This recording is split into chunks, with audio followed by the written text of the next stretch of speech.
السلام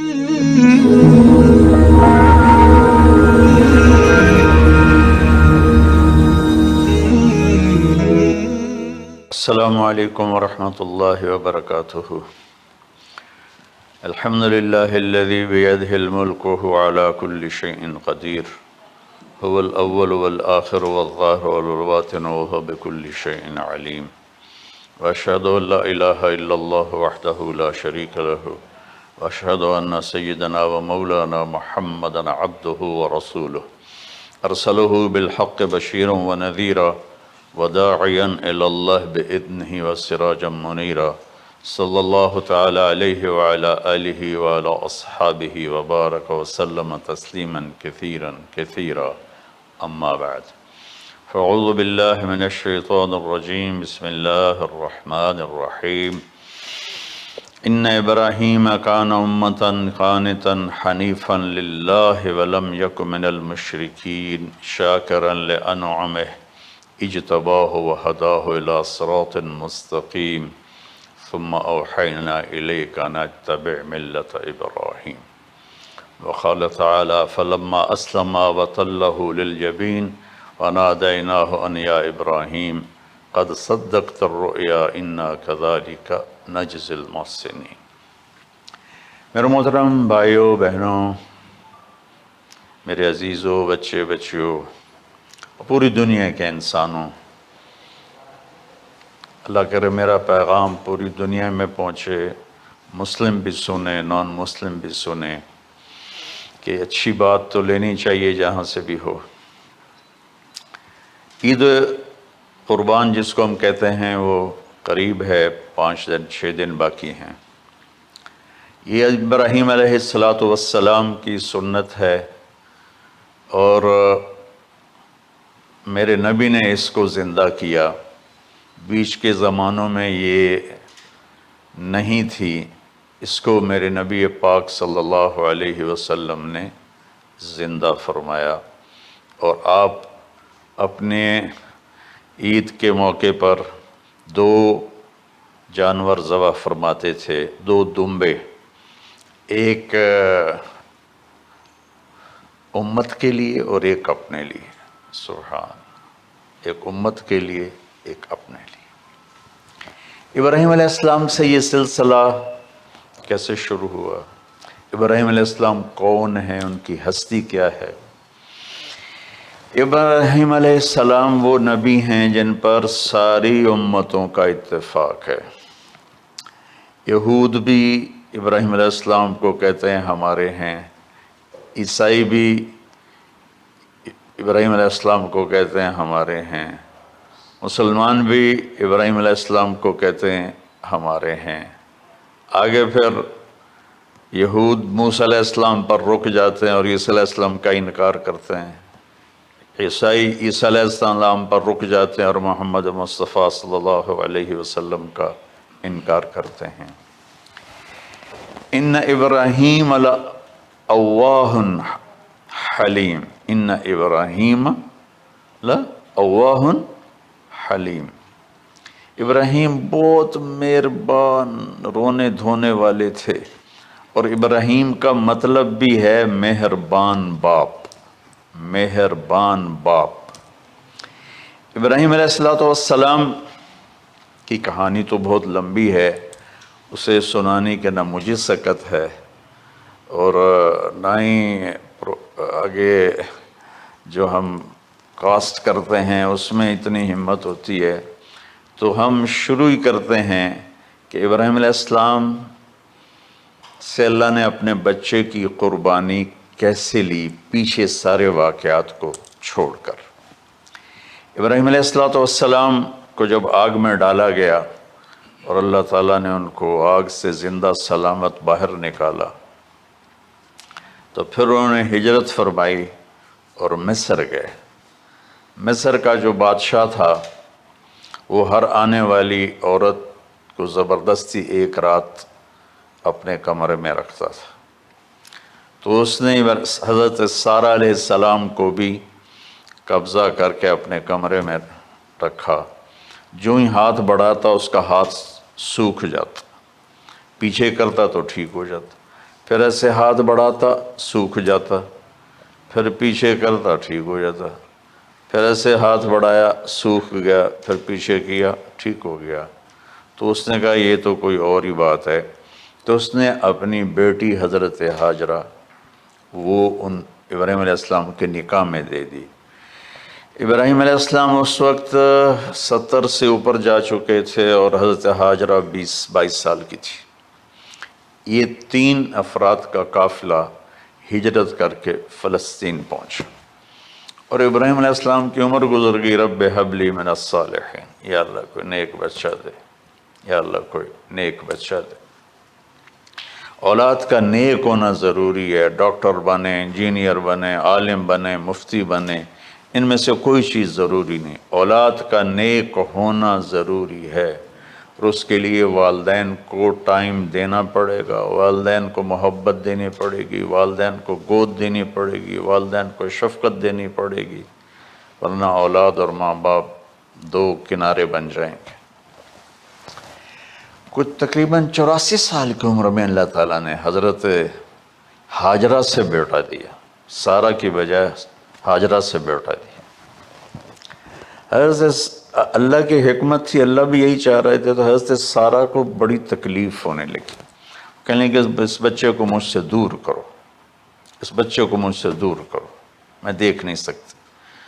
تو جبریل آئے کہ اللہ تعالیٰ بھی فرما رہے ہیں کہ اسے یہاں سے دور کرو، کہ کہاں لے جاؤں؟ کہ یہ ہم بتائیں گے کہاں لے جانا ہے۔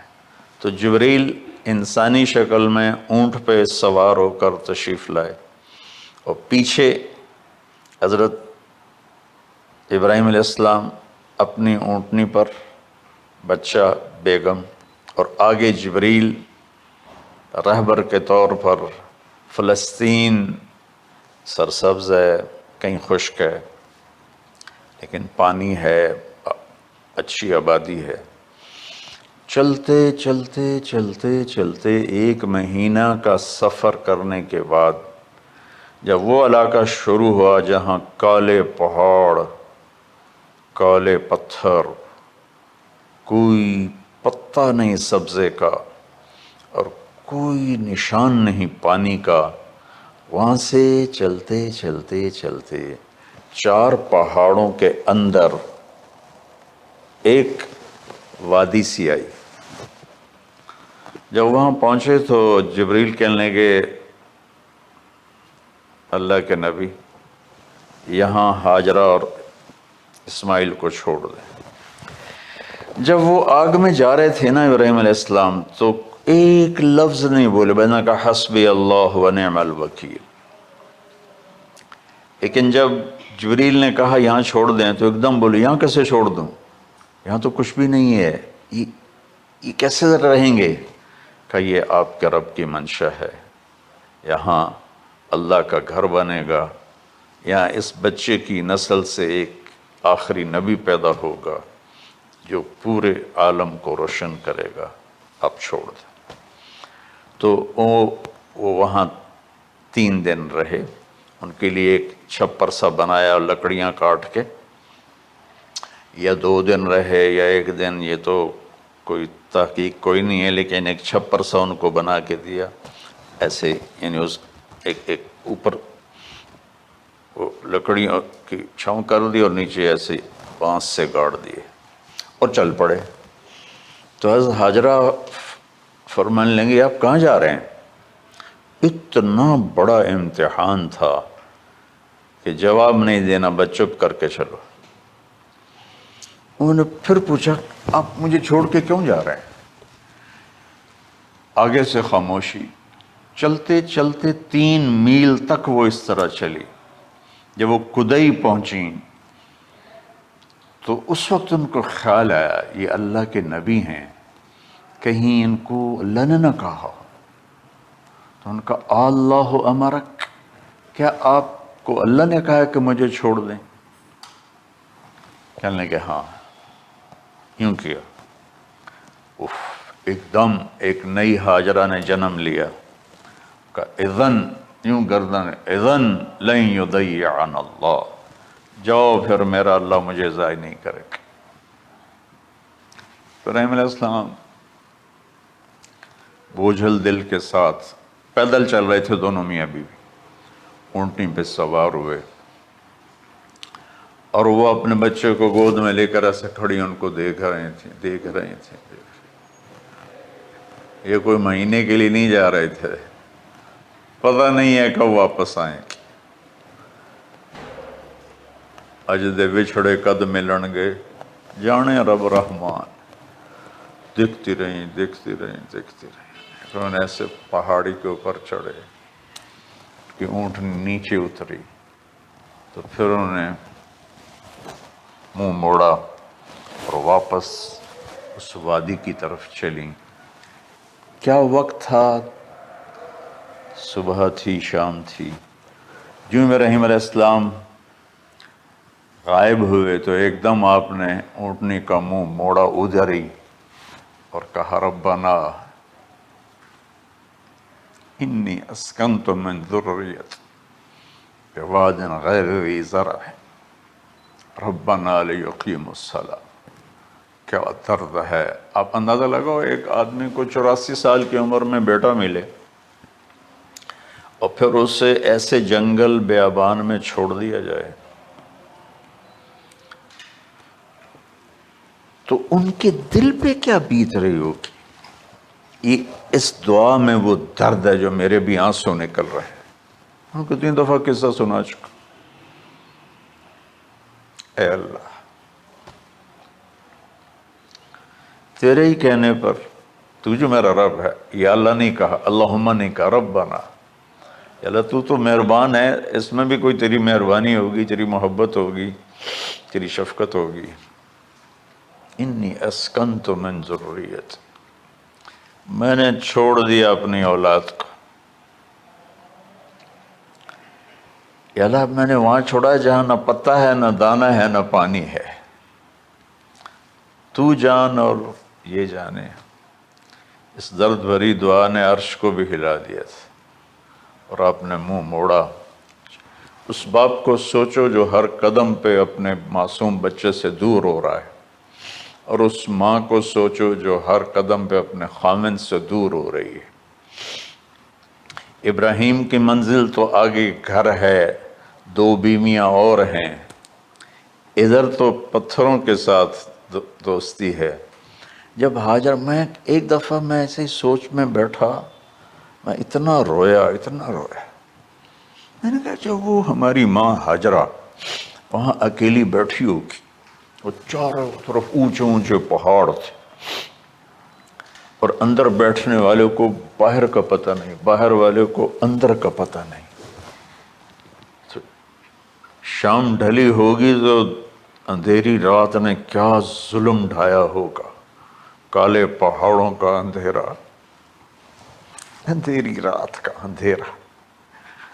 تارے بھی حیران ہوں گے، یہ کون بی بی بیٹھی ہوئی ہے۔ ستارے روزانہ ہی نکلتے تھے، لیکن آج وہ ایک نیا تماشا دیکھ رہے ہیں کہ ایک معصوم شہزادی ایک معصوم بچے کو گود میں لے کے بیٹھی ہے، کون اسے یہاں چھوڑی۔ چاندنی رات ہی تو چاند بھی حیران ہو رہا ہوگا، یہ کیا ہو رہا ہے، یہ کیا ہو رہا ہے، یہ کیا ہو رہا ہے۔ اور وہ تنہا جان آسمان کو دیکھتی ہوگی، یا اللہ یہ میرے ساتھ کیا ہوگی۔ وہ رات کیسی، پہلی رات کیسی گزری ہوگی حضرت ہاجرہ پر۔ یہ ہمارے تبلیغ والے 3 دن کے لیے جاتے ہیں، بیویاں شور مچا دیتی ہیں، چھوڑ کے جاندے پہ وہ، چھوڑ کے جاندے پہ۔ اس ہاجرہ کو سوچو جس پر اندھیری رات تھی، اور اسے کچھ پتہ نہیں تھا میرے ساتھ کیا ہونے والا ہے۔ جب دن چڑھا تو سورج نے دیکھ کر اس کی آنکھیں پھٹ گئیں کہ یہ کیا ہے۔ وہ تو کسی پہ رحم نہیں کرتا، اس کی آگ نے پتھروں کو تپایا، میری ماں ہاجرہ کے چھپر کو تپایا اور تڑپا کے رکھ دیا۔ ایک چھوٹا سی مشکیزہ تھا پانی کا، اس سے گھونٹ گھونٹ پی کے ان کے منہ میں بھی ڈال رہی تھی۔ اس مشکیزے پر 3 دن گزرے، پانی ختم ہو گیا۔ ہم 92 کے حج میں پھنس گئے مزدلفہ سے پہلے تو ہماری بس میں پانی کوئی نہیں تھا. جو اس وقت ہمارا حال ہو، ہمیں پتہ تھا 2-4 گھنٹے کے بعد پانی ہے، لیکن جو اس وقت بچے بھی تھے، چیخ و پکار تھی. ہاجرہ کی چیخیں کون سن رہا تھا؟ اور ادھر اسماعیل کی دھاڑ دھاڑ شروع ہو گئی، پیاس کی وجہ سے، بھوک کی وجہ سے.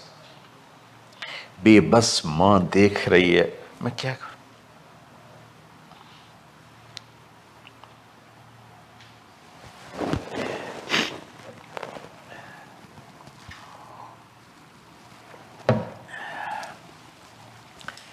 میں قطر میں تھا جماعت میں، تو مجھے یہاں کندھے میں درد ہوا، میں ہاسپٹل گیا تو ایمرجنسی سے انہوں لے کر گئے.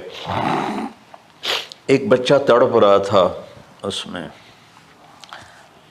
جو ہاسپٹل کا بیڈ ہوتا ہے چھوٹا سا.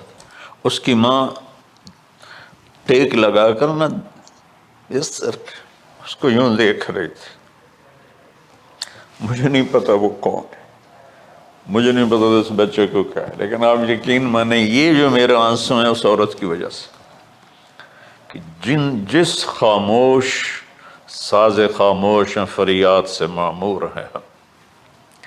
نالہ اگر لب پہ آتا ہے تو مجبور ہیں ہم.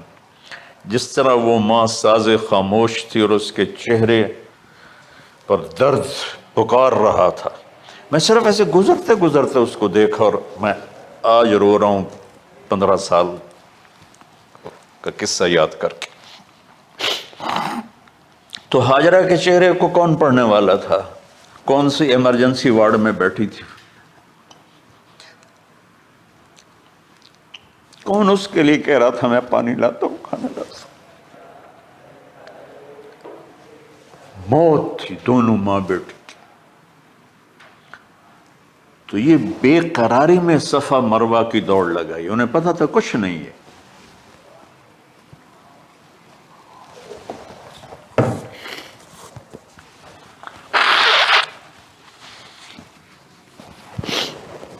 انہیں معلوم تھا کچھ نہیں ہے، لیکن وہ اس کو تڑپتے دیکھ نہیں پا رہے. وہ بھاگیں، صفا پہ چڑھی، ادھر دیکھ ادھر دیکھ، ابھا دیکھاں لمحہ دیکھاں،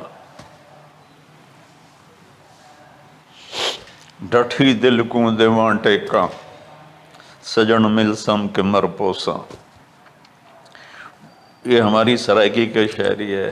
مشرق دیکھتے ہوں، مغرب دیکھتے ہوں، دائیں بائیں دیکھتے ہوں، کوئی ہے میری فریاد سننے والا. یہ حالت تھی اس وقت ام اسماعیل کی. نیچے اتری جہاں وہ ٹیوب لائٹس آتی ہیں، وہاں وہ نیچے ہو گئے اور بچہ غائب ہو گیا. تو دوڑ لگاتے. مصر کی شہزادی اور مکے کے نوکدار پتھروں کے اوپر دوڑ رہی تھی. جب بچہ نظر آیا پھر آہستہ ہو گئی، پھر مروہ پہ چڑھی، پھر صفا پہ چڑھی، پھر مروہ پہ چڑھی، پھر صفا. مجھے لگتا ہے صفا مروہ بھی رو رہے ہوں گے اس کو، اور مکے کے پہاڑ بھی رو رہے ہوں گے. سورج بھی اس وقت رو رہا ہوگا. آخر وہ مروہ پہ تھک کے گر گئیں.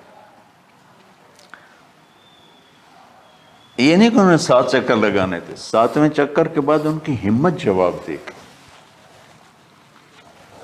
وہ گر گئیں اور ان کا جینا چاہا کہ میں بچے کو اپنے سامنے مرتا دیکھوں، اس لیے وہیں گر گئیں کہ میں اتھے مر جاؤں اتھے مر جاؤں. پھر ایسے حسرت بھری نظروں سے یوں دیکھا مر گیا کہ نہیں، تو وہاں ایک آدمی کھڑا تھا. پھر مردہ جسم میں پھر جان آ گئی. پھر انہوں نے اپنے آپ کو اٹھایا اور دوڑ لگائی. پہنچی تو آدمی غائب تھا اور پیڑیوں سے پانی نکل رہا تھا. اتنے چکر کیوں لگوائے؟ پہلے ہی نکال دیتا۔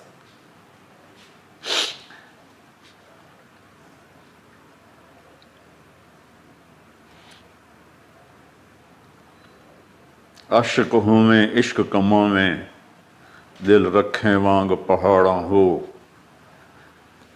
سہ صدیاں ہزار غلامیں کر جانے باغ بہاراں ہو، منصور جے چک سولی دیتے جڑے واقف کل اسراراں ہو،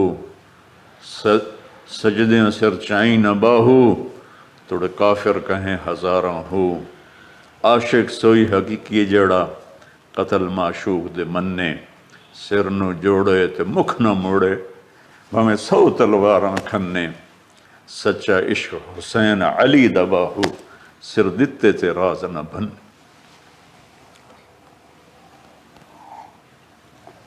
کوئی ابراہیم کا گلہ نہیں، شکوہ نہیں۔ یہ 7 چکر اور تڑپ اور درد، اس کے بعد پانی کیوں نکالا؟ پہلے کیوں نہیں نکالا؟ کہ عشق کا راستہ یہ ہے، میرے گھر کے راستے میں کوئی کہکشاں نہیں ہے، راستہ عشق اشقا سے۔ اشقا کہتے ہیں آکاس بیل جو درخت کو چمڑ جاتی پیلی، تو وہ درخت اس کا ایسا عاشق ہوتا ہے سب کچھ اس کو کھلا کے خود خوش ہو کے جل کے بالن بن جاتا ہے۔ اس سے اشقا ہے کہ عشق ایسی چیز ہے، عشق تے آتش ڈوہیں برابر اتے عشق دا تاؤ تکھیڑا، آتش ساڑے کخت کا نیرا، عشق ساڑے دل جیڑا۔ خواجہ غلام فرید صاحب کی شاعری سنا رہا ہوں کہ عشق میں بھی آگ ہے اور لکڑی میں بھی آگ ہے۔ لکڑی کی آگ خس و خاشاک کو جلاتی ہے اور عشق کی آگ دل کو جلا کے برباد کر دیتی ہے۔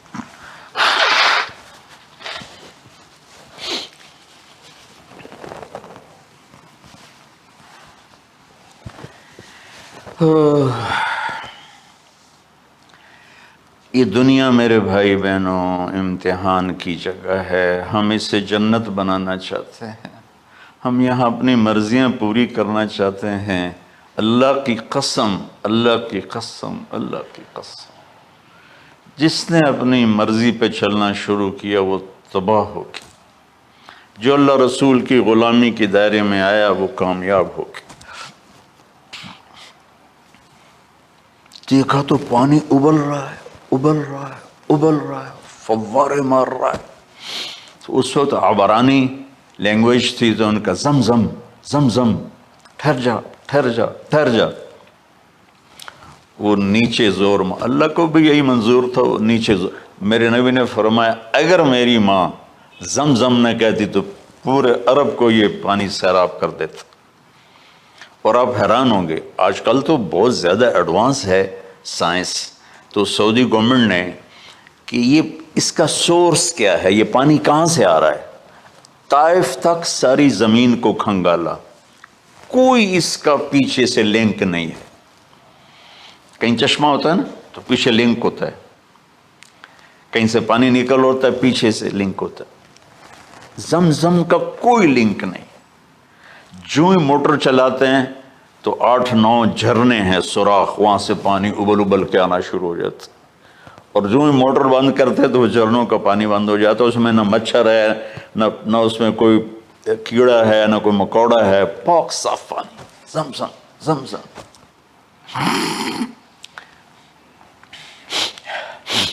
جتنا اونچا بنانا ہو بلڈنگ اتنی گہری بنیاد۔ اس ماں بیٹے سے محمد مصطفیٰ نے آنا ہے تو پھر بنیاد تو گہری ہوگی نا، ایسے تو نہیں ہے نا۔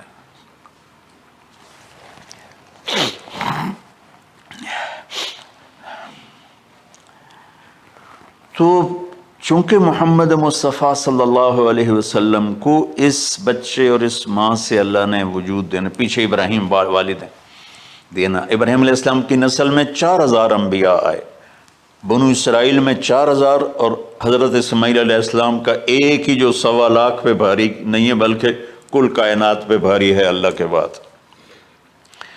تو اس لیے پسائی ہوئی یہ جو بناتے ہیں اپنی باڈیز، وہ اپنی کتنی پسائی کرتے ہیں، وزن اٹھاؤ، دوڑو، وہ کیا کیا اپنے آپ کو مشقت میں ڈالتے ہیں، تب جا کے وزن وہ نکھر کے آتے ہیں۔ یہاں کوئی آبادی نہیں تھی، یمن سے لوگ جاتے تھے شام تجارت کے لیے، تو قبیلہ جرہم کا گزر تھا، پانی نہیں تھا، تو وہ پانی کی تلاش میں تھے، انہوں نے پرندے دیکھے، وہ کہنے کہ پرندے تو پانی پر آتے ہیں، انہوں نے 2 آدمی بھیجے، آگے دیکھا ایک خاتون، ایک بچہ اور کنواں تو نہیں تھا، پانی چشمہ، تو وہ سارے آئے اور کہا کہ بہن ہم یہاں ٹھہر جائیں، کہا ٹھہرو لیکن پانی میرا، انہوں نے کہا ٹھیک ہے پانی آپ کا ہے۔ تو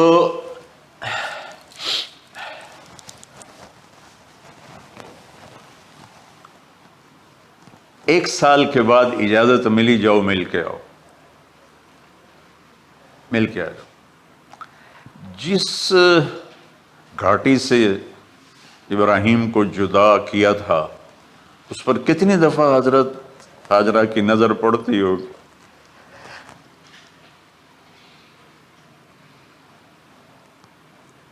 اگر آپ اس کو فیل کریں تو یہ قصہ بیان ہی نہیں ہو سکتا، بس رونا ہی پڑے گا۔ اور خاص طور پر آج کے دور میں جب کوئی اللہ کو کی ماننے کے لیے تیار ہی نہیں ہے، کوئی جہنم سے ڈرنے کے لیے تیار نہیں، کوئی جنت کی طلبگار نہیں۔ 1 سال کے بعد اونٹنی کا سر نظر آیا تو دل اچھل کے آسمان کو جا لگا کہ میری آنکھوں کی ٹھنڈک آ گئی، میرے سر کا سایہ آ گیا، میرے بیٹے کی چھاؤں آیا۔ وہ اونٹنی بٹھائی، کہا تشریف لائیے،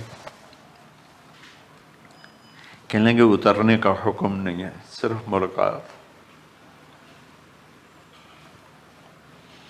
نہ آتے صبر آیا ہوا تھا، صبر توڑ کے پھر جا رہے ہیں، تو اف نہیں کی، آہ نہ کر لبوں کو سی، زخم پہ زخم کھا کے جی، اپنے جگر کا لہو پی، آہ نہ کر لبوں کو سی، عشق ہے دل لگی نہیں، سینے پہ تیر کھائے جا، آگے قدم بڑھائے جا، یعنی زبان حال سے کہہ دے اس کے ہاں ستائے جا۔ کوئی شکوہ گلہ نہیں ہے، یہ کیا ملنا ہے، نہ آتے وہیں بیٹھے رہتے۔ کہنے لگے اچھا بچہ گود میں دے دو، سینے سے لگا، پیار کی، بہتے آنسو بچے کے رخسار پہ گرے، بچوں کو پتہ نہیں کون ہے۔ کہنے لگی اجازت ہے آپ کا سر دھو دوں، منہ دھو دوں، پاؤں دھو دوں، ہاتھ دھو دوں، یہ پانی پاک ملا ہے، ٹھیک ہے واپس۔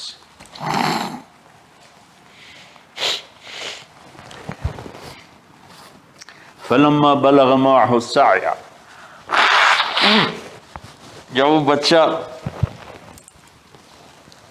بھاگنے دوڑنے لگا، دل میں اتر گیا، نظروں کو بھا گیا، تو خواب آنے شروع ہوئے، قیمتی چیز قربان کرو، پتہ نہیں کتنی بکریاں قربان کر دیں، پھر خواب آیا قیمتی چیز قربان کرو، پھر گائے قربان کر دیں، عدد مجھے یاد نہیں ہے، پھر خواب آیا قیمتی چیز قربان کرو، اونٹ قربان کر دیے، پھر خواب آیا قیمتی چیز قربان کرو، تو پھر خیال آیا کہ یہ اسماعیل کی طرف اشارہ ہے۔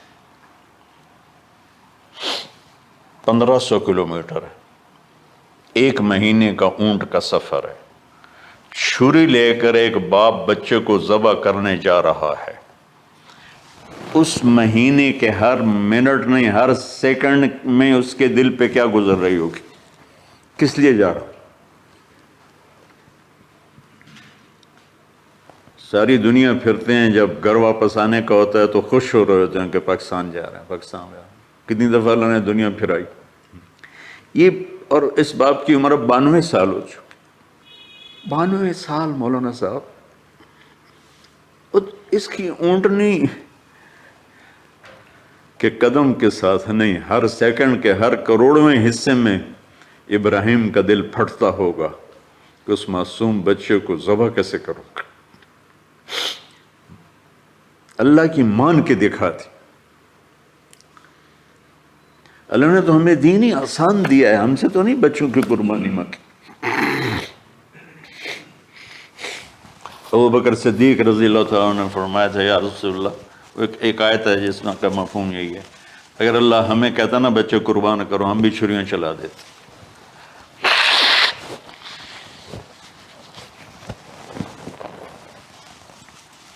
تو میں اس تصور میں جب ڈوبتا ہوں میں رونا شروع کر دیتا۔ عاصم کا بازو ٹوٹا، 6 سال کا تھا، اس کو جوڑ رہے تھے تو اس کی چیخیں نکل رہی تھی، میں باہر نکل گیا، مجھ سے چیخیں سنی نہیں گئی، حالانکہ اس کا علاج کرنے کے لیے کر رہے تھے۔ اور یہ 92 سال کی ہستی بڑھاپے میں 1 مہینے کی اذیت برداشت کرتے ہوئے جا رہے ہیں کہ بیٹا ذبح کرنا ہے، بیٹا ذبح کرنا ہے، بیٹا ذبح کرنا ہے۔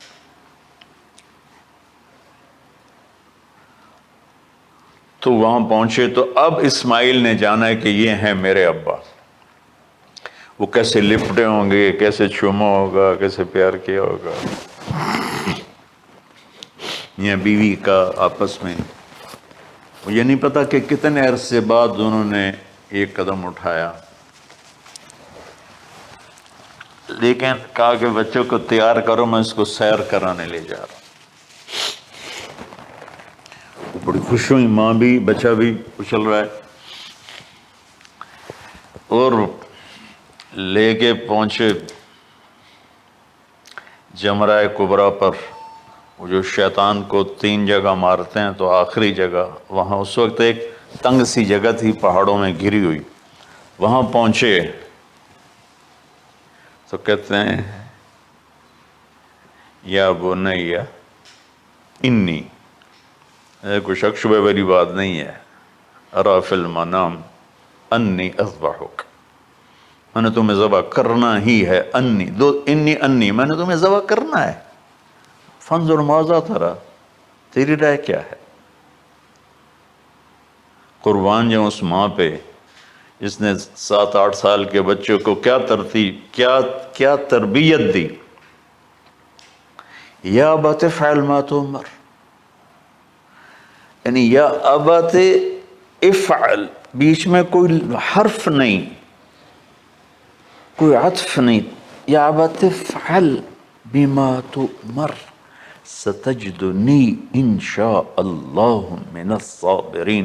اس عمر میں اپنی قربانی کو اللہ کے ساتھ جوڑا، ابا کرو آپ۔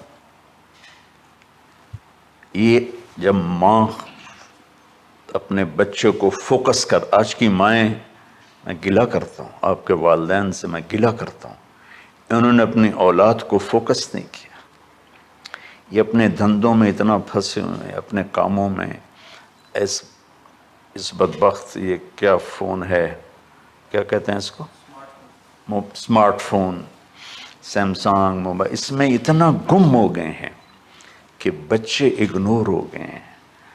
3 سال کا بچہ سکول جا رہا ہے، اسے ماں کی گود چاہیے، اسے سکول بھیج رہے ہیں، وہ وہاں، میرے بچے کو ڈسلیکسیا تھا، اس کو عاصم کو، اس کو پڑھنا نہیں آتا تھا، ایک بیماری ہے، تو اس کی ٹیچریں مار مار مار اس کا حشر کر دیتی، میرا بچہ برباد کر دیا انہوں نے۔ وہ 6 سال کی عمر میں ڈپریشن کا شکار ہو۔ میں ماؤں سے کہتا ہوں بچوں کو ٹائم دو، تمہارا سرمایہ تمہاری اولاد ہے، اور اولاد ڈگری سے عزت نہیں ملتی، اولاد تمہاری نیک ہوگی تو وہ بلند بخت ہوں گی، عزت پائیں گی۔ پاکستان کو پڑھے لکھوں نے لوٹا ہے، ان پڑھوں نے نہیں لوٹا۔ ابا جی، بابا جی، آپ کریں نا، دیر کیوں کر رہے ہیں؟ ستجدنی انشاءاللہ من الصابرین، آپ دیکھیں گے میں آپ کی آزمائش پہ پورا اتروں گا اور اللہ کی آزمائش پر بھی پورا اتروں گا۔ پھر معصوم ذہن ادھر چلا گیا ماں کی طرف، کہنے لگے ہاں یہ بات تو ہے کہ میری ماں کو بڑی تکلیف ہوگی، تو اس لیے نا اپنا کرتا اتارا، کہا بابا جی یہ کرتا آپ میری ماں کو دے دیں، وہ جب مجھے یاد کرے گی میرا کرتا دیکھ لے، اور آپ نے مجھے یہیں دفن کرنا ہے، ادھر نہیں لے جانا، اور آپ بھی احتیاط کریں، مجھے الٹا الٹائیں، طلّہ للجبین، میرا سر زمین پہ لگا ہے، گردن نہیں، تاکہ آپ کو تکلیف نہ ہو مجھے دیکھ کر۔ اب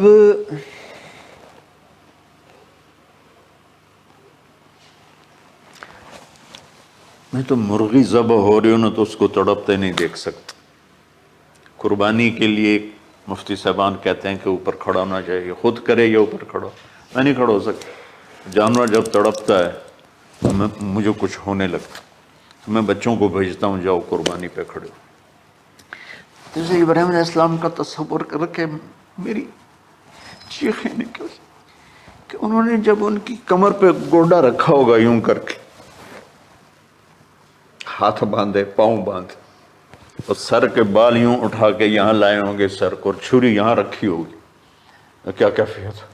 تو یوں آسمان کو دیکھ کر کہ یا اللہ کیا تم مجھ سے ناراض ہو گیا کہ میرے دل میں اسماعیل زیادہ اتر گیا ہے؟ یا اللہ ایسا کبھی نہیں ہے، یا اللہ یا میرا کوئی امتحان تو لے رہا ہے، یا اللہ تیرے اوپر سب کچھ قربان ہے، اور یوں چلائی، اور اللہ تعالیٰ نے چھری کی کیا حیثیت ہے، اس نے چلنے سے انکار کر دیا، پھر چلائی، پھر چلائی۔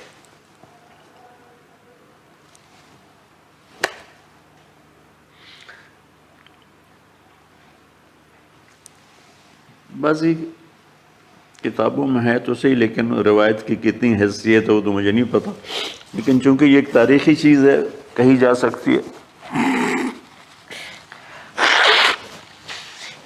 کہتے ہیں پھر گئے اور چھری کو تیز کیا پتھر پر، تیز کر کے جب آئے نا اور بال پکڑے، آسمان کے فرشتے 2 دفعہ روئے ہیں انسانی تاریخ میں، آسمان کے فرشتے 2 دفعہ روئے ہیں انسانی تاریخ میں۔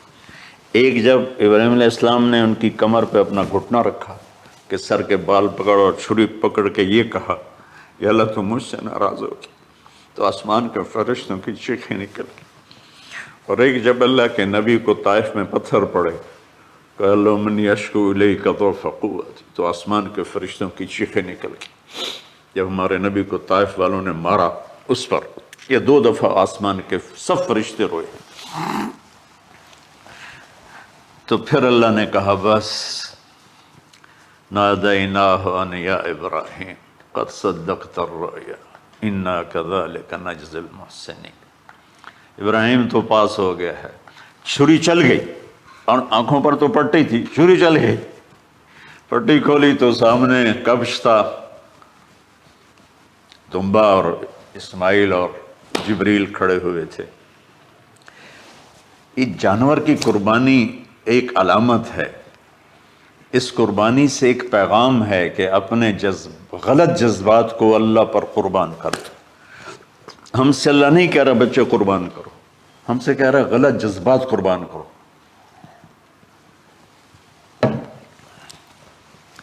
ہم سے اللہ کہہ رہا ہے اپنے جذبات کو دبا دو جو تمہیں اللہ اس کے رسول سے دور کرتے ہیں، ان پر چھری چلاؤ۔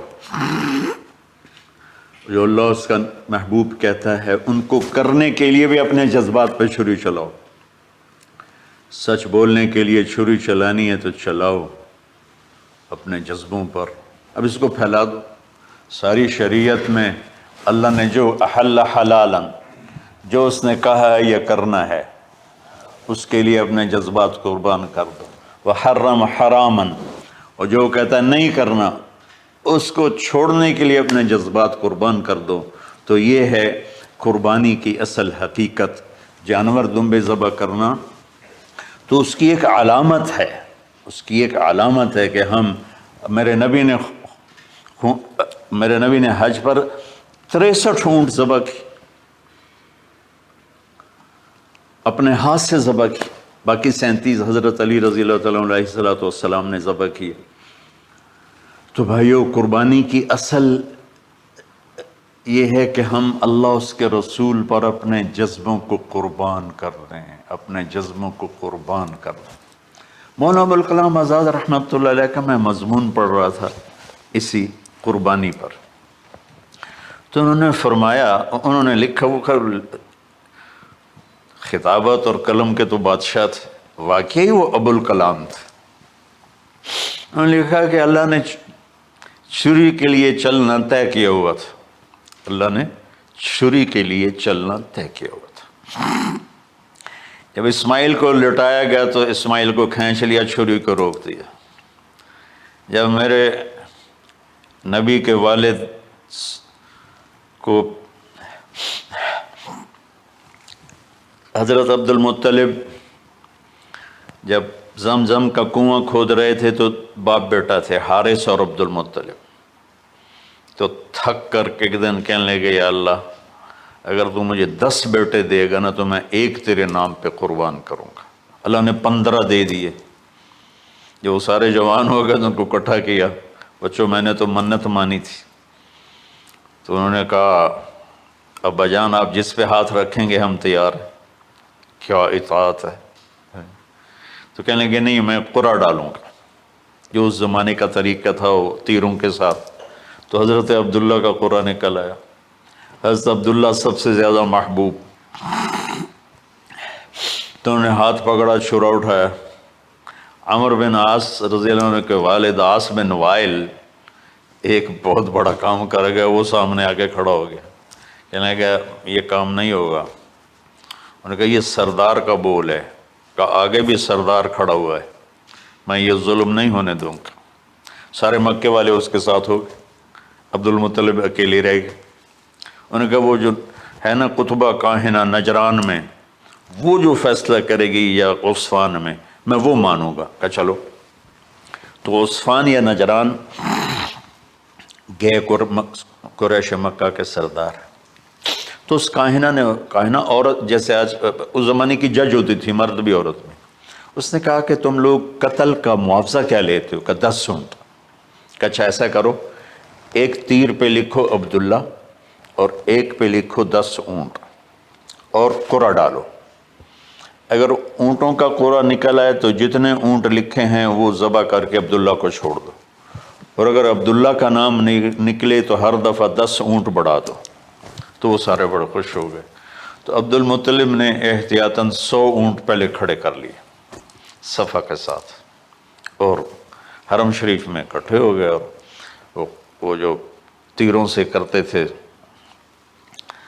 تو الانصاب غالباً اس کو کہتے ہیں، ایسا ہی ہے نا. ہاں. تو وہ 10 اونٹ عبداللہ، اس نے جو کوڑا اندازی میں والے جو پھینکا تو نکلا عبداللہ. تو وہ 10 اونٹ اس نے پہلے الگ کھڑے کیے تھے تو 20 کر دیے. پھر قرعہ ڈالا تو عبداللہ، پھر 10 اور کر کے 30 کر دیے. پھر قرعہ ڈالا تو عبداللہ، پھر 10 اور کی تو 40 ہو گئے. پھر قرعہ ڈالا تو عبداللہ تو وہ 50 ہو گئے. پھر قرعہ ڈالا تو عبداللہ تو وہ 60 ہو گئے. مکے والوں کی آنکھیں پھٹنے لگی، پسینے آنے لگے. پھر قرعہ ڈالا عبداللہ تو 70 ہو گئے، 80 ہو گئے. 90 جب ہوئے تو سب کی آنکھیں باہر نکل آئیں کہ اب پیچھے تو اونٹ ہی ختم ہو گئے. تو پھر قرعہ ڈالا 100 پر تو نکلا 100 اونٹ. تو سب نے نعرے لگائے. تو عبد المطلب کہنے لگے نہیں میں ایک دفعہ اور کروں گا. کیا تو پھر 100 اونٹ. پھر سب نے نعرے لگائے، کہا نہیں میں ایک دفعہ اور کروں گا. پھر کیا تو 100 اونٹ.